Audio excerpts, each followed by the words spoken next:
ప్రభు అయిన యేసుక్రీస్తు నామంలో మీ అందరికీ నా హృదయపూర్వకమైన వందనాలు తెలియజేస్తున్నాను.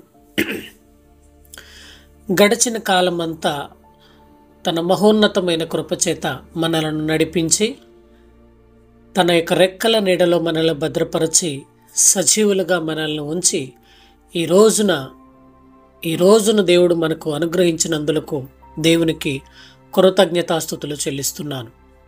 హల్లెలూయా, ప్రైజ్ ద లార్డ్.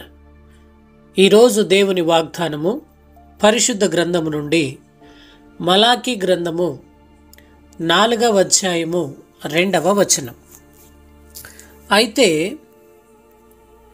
నా నామమందు భయభక్తులు గలవారగు మీకు నీతి సూర్యుడు ఉదయించును, అతని రెక్కలు ఆరోగ్యము కలుగజేయును, కనుక మీరు బయలుదేరి కొవ్విన దూడలు గంతులు వేయినట్లు గంతులు వేయుదురు. ఆమేన్. దేవుడి మాటను దీవించునుగాక.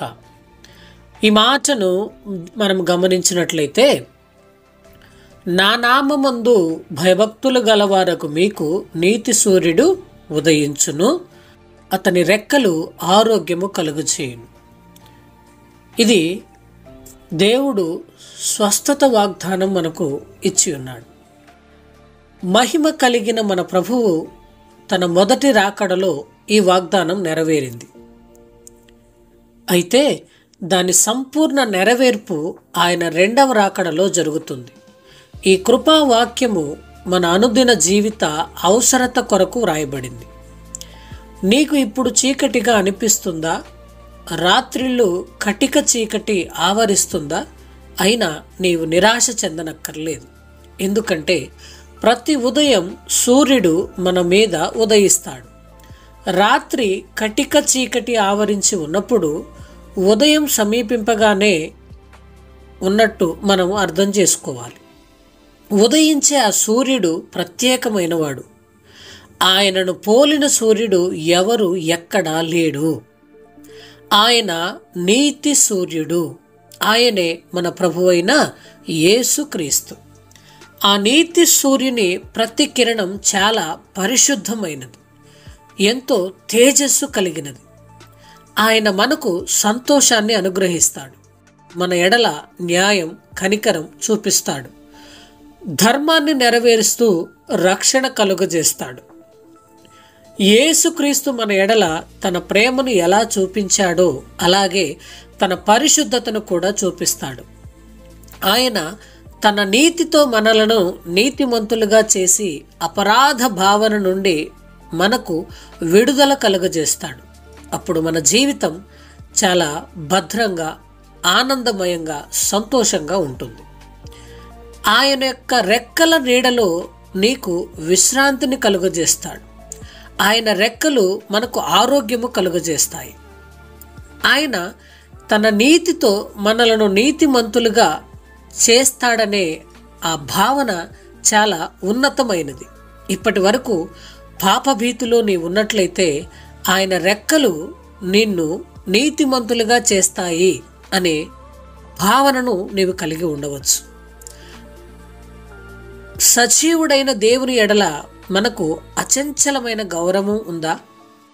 మన ప్రభు ఎడల మనకు భయభక్తులు ఉన్నాయా అనేది మనం ఒక ముఖ్యమైన ఆలోచనగా ఉండాలి.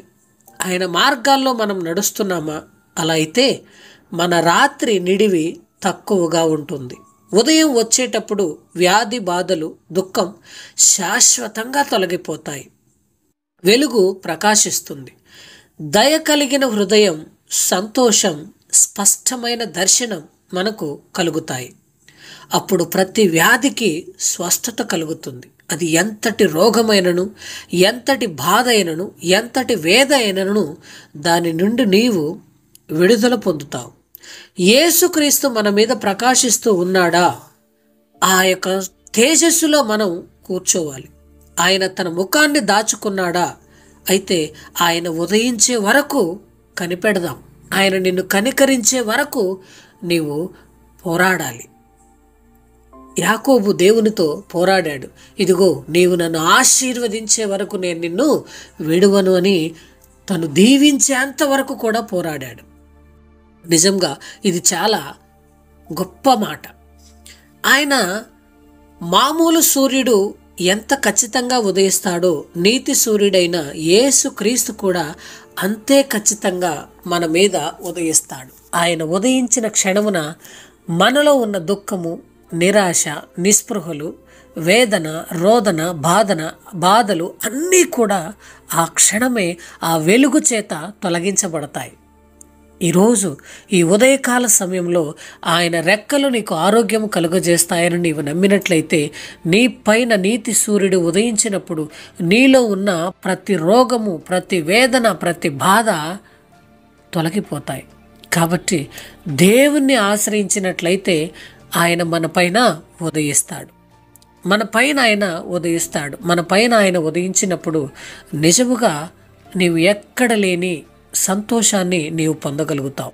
ఈ మాటలు దేవుడు మీ హృదయాలలో పదిలపరిచి భద్రపరచి దేవుడు మిమ్మల్ని దీవించునుగాక. ఆమేన్, ఆమేన్.